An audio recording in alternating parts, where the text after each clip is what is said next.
Good evening and welcome. Tonight, I'm here with Jeffery McGowen, candidate for Harris County Constable, Precinct 4, also known as Dad. Tonight, thank you for joining us for this week's edition of 4 Questions with Jeff. Hello, good evening, everyone. Glad to be here again tonight.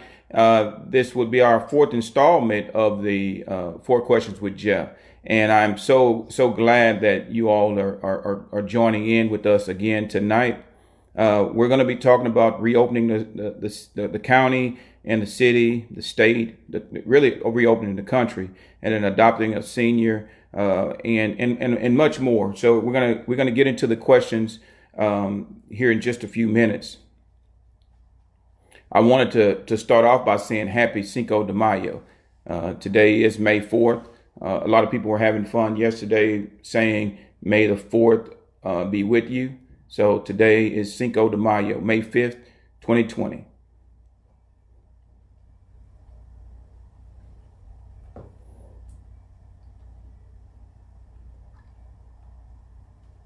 Just remember that you can ask questions. Just go ahead and start putting those questions, any questions that you may have for Precinct 4. And a lot of people were asking me offline, what does Precinct 4 cover? It's North Harris County, Humble, Kingwood, Atascocita Spring, Jersey Village, Tomball, Summer Cypress, Champions. It's huge. Some of Greenspoint. It's one of the biggest. It is the biggest precinct in Harris County and actually biggest constable agency in the nation. Let me know, Jacoby, when you're ready. So Jacoby is going to be the moderator. He's going to ask the questions tonight. Jacob's behind the camera. Jason is doing all the pictures, and Mom's monitoring Facebook as well. Are we ready to go here? Ready to go.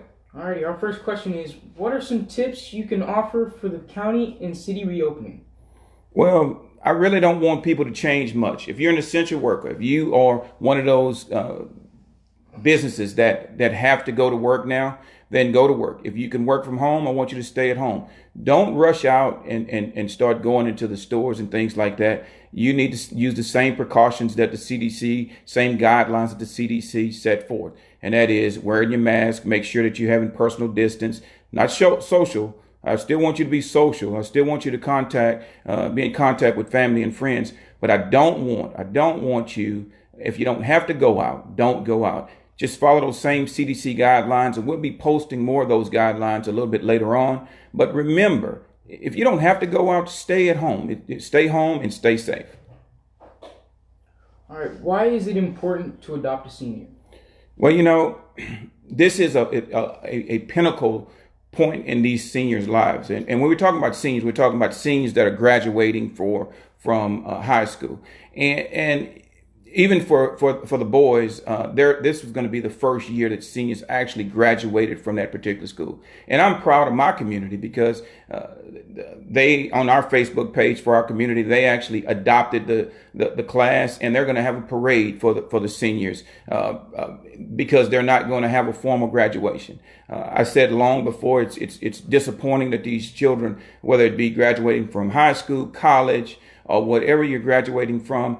I had a friend of mine. He graduated from college today, and he had a virtual graduation. And he actually took his diploma and he walked across the stage, and he actually showed the ceremony, had the music playing and everything in the background. So we just need to adopt those seniors. You can send them cards, send them flowers, do drive-by graduations or whatever you can think of, but we need to do something to let them know that we understand that this is not a normal time, but we still support them, and that we know that in the future, when we get to this new normal, that they'll be able to go to college and do those things that they need to do. But let them know that we're backing them and we're behind them 100%. All right, now that summer is coming around the corner, what are some water safety tips? This is the time that we would start pushing out summer safety tips.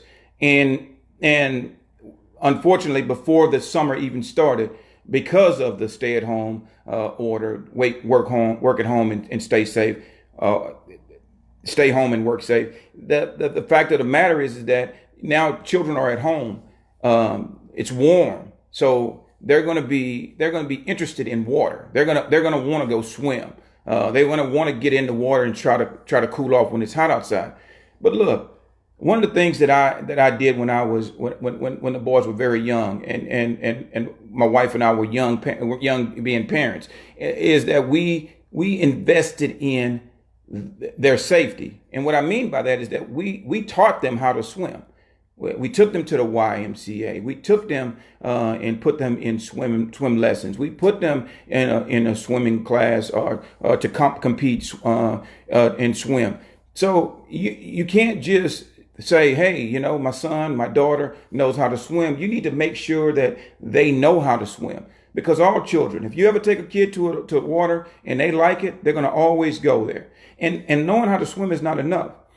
You can go now that the beaches are open.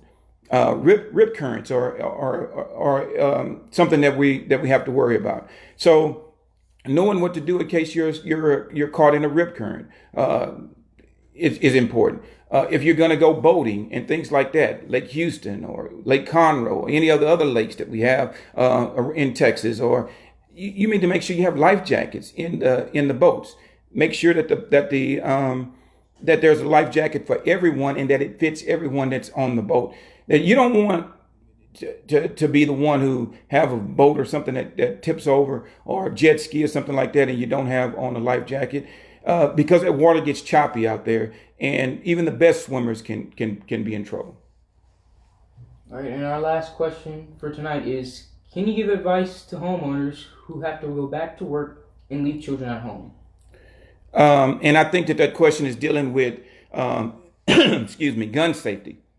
And gun safety is a touchy subject for a lot of people. Now, this is not a Second Amendment, take the guns away and things like that. But there are things that you can do. We have taught children, if you see a gun, don't touch it, run away, and tell an adult. We've done that, and hopefully you've done it too. But my biggest thing is this: is that if you have a weapon in the home, one thing is that you don't want the children to be afraid of it or think it's some kind of boogeyman or some type of something that they can't that they're not allowed to touch for whatever reason. You need to let them know that the gun is in there, because believe it or not, they know where the gun is. I don't care how many times you hide it under a pillow, you hide it under a mattress, you put it on the top shelf. I was a young kid once, and there wasn't a shelf in the house that I couldn't reach, and I knew where my mom hid everything. So don't think that because you hide something that the children are not going to go look for it. If you make it to be some kind of taboo type thing, something to be afraid of or to shy away from, then they're going to be curious about it. So the first thing you need to do is make sure that you let them know that it's a gun, that they shouldn't touch it, that they should run away, and they should go tell an adult if they find it when you're not around. The next thing is that you need to lock the weapon up. If you're not going to be at home, the gun, rifle, shotgun, whatever type of weapon it is, it needs to be locked up, whether it be in a safe or it be it has a trigger lock or whatever the case may be. Make sure you do the things that you need to do to make sure that your children are safe. The other thing is this: if your children are going to be going to stay at another person's home, then what you want to do now is ask them, do you have weapons at your home? And if you have weapons, if you have guns, rifles, shotguns, or whatever the case may be, how do you secure them? I understand. I've heard the complaints that, hey, if I have a gun and somebody breaks into my home, then I want to be able to hurry up and get it. So I don't want to put it in a safe and I don't want to lock it up. Well, I'm going to say this. Your child is more likely to find that gun that's not secured and shoot themselves or shoot a friend than they are, or you are, for shooting an intruder. One of the things I can tell you is this: home burglaries are down right now in Harris County. You know why? Because you're at home. Criminals are not going to break in your home if they know that you're at home. Sure, they'll come if they think that you're not at home, but if they think that you're home, they're not coming in. That's why we have an uptick in burglary of businesses, because the burglary of businesses are up because the businesses are closed. So basically what I'm saying is that if you have small children, children that are not familiar with weapons, make sure that you secure those weapons. Okay? That's it for us. That's it. All right, so we'll take a few questions if we have any. I didn't get any pre questions or anything like that, but we'll wait a few minutes and we'll find out if there's any questions.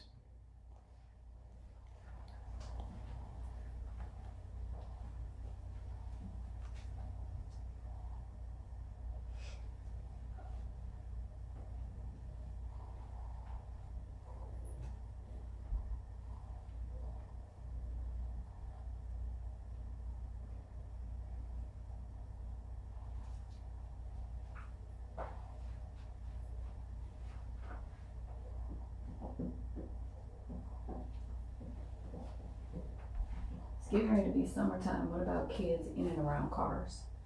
Oh, good. That's a good question. In and around cars. One of the things that we talk about with my partners with Safe Kids Greater Houston is just that, is in and around vehicle safety. You know, the one of the things that happened here recently is that a child was either left in a car or wound up climbing in a car and wind up dying of heat exhaustion. So one of the things that you need to make sure that you do as far as in and around vehicle safety is concerned is that you check your vehicle and make sure that you're locking it up at the end of the night, end of the day. You don't leave vehicles unlocked at any time because children can sneak in there. And then make sure that you're checking your back seat. One of the things when I was working at Houston Transtars, we did a video to where the gentleman basically took his shoe off, put it in the back seat, and made sure that that when he got out of his car, he put his shoe back on so he could check the back seat. One thing about it is that we're out of routine. If we're not doing the same thing all the time, then we'll tend to forget. The other thing is that before you back your car up, before you put the car in drive, if you have small kids, make sure that you check all the way around your car before you get in it and start moving it around.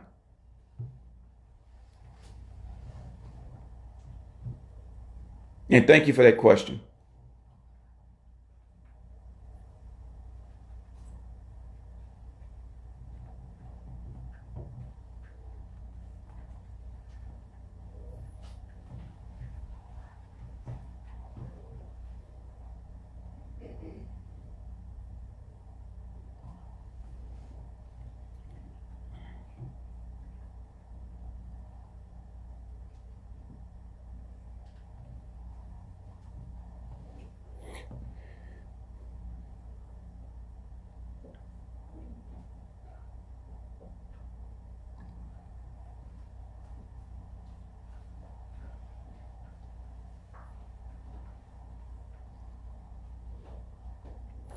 Okay, so I have another question that's offline, and that is recently there was hail storms and damage to homes in the northwest part of Harris County.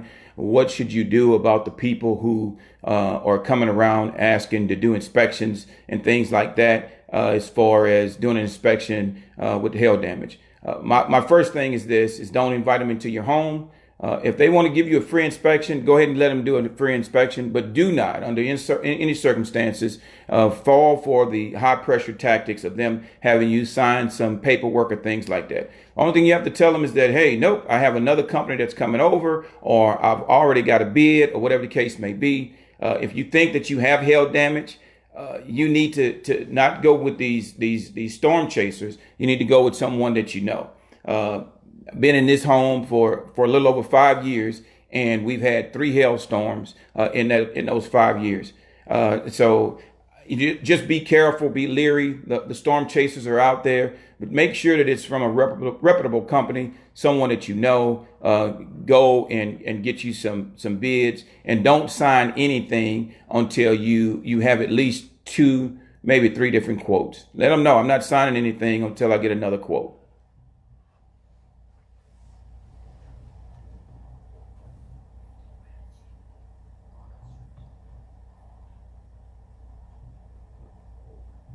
And that includes not writing a check or like I said, don't sign any paperwork.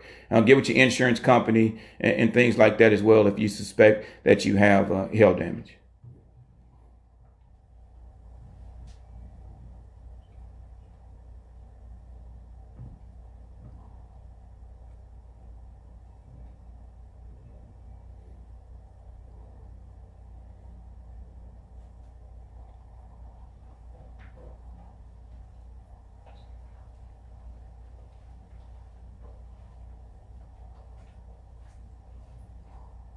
Jackie said hello.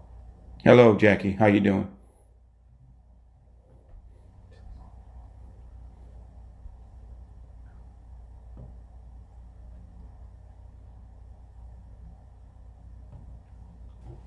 And with Jackie saying hello, that brings up another point. We've had a lot of accidents, and the sheriff has already asked that people slow down and things like that. People are acting because there's so much space on the roadways now that they're going so fast, and we're having these horrific crashes. And we've had a couple of children that have been actually been killed for not being properly restrained. Texas Children's Hospital, Safe Kids Greater Houston are doing virtual car seat checks. If you're not sure,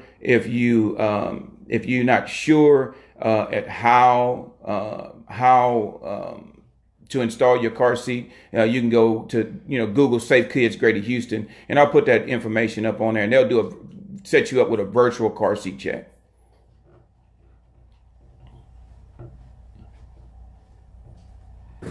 All right. Well, thank y'all for joining me again tonight. This has been 4 Questions with Jeff.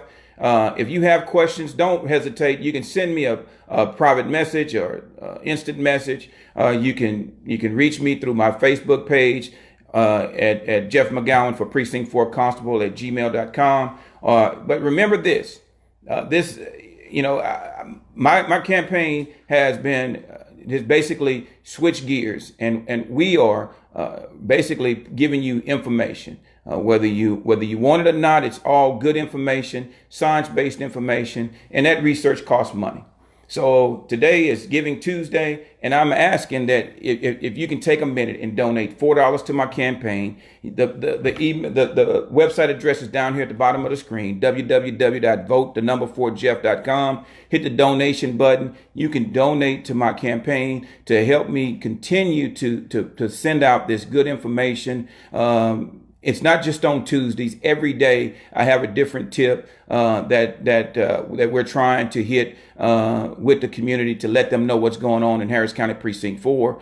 I just want y'all to know. I'll give you an example. We just mentioned that there were 2 testing sites that opened within Harris County today, the city of Houston. So, we're putting the information out there. If you don't have to go anywhere, this is the last thing I'm going to say. If you don't have to go, stay at home. Wear your mask, social distancing. It's not necessarily for your protection, but look, I have an 80-year-old mother, and I love her dearly. I haven't seen her in over 6 weeks, and I'm not willing, because I am an essential employee, and I have to go to work every day. I'm not willing to put her life on the line. So it's not about me telling you to wear a mask because it's a law or because somebody told you to do it. I don't want you to do it for yourself. But if you have an 80-year-old mother or grandmother, if you have a small child at home or family members, do what you need to do to protect them. And let's wait a couple of weeks and see how things play out before we run out to the mall, to the movie theater, and those types of things. All right. Thank you. This has been 4 Questions with Jeff, and I'll see you next Tuesday. Thank you.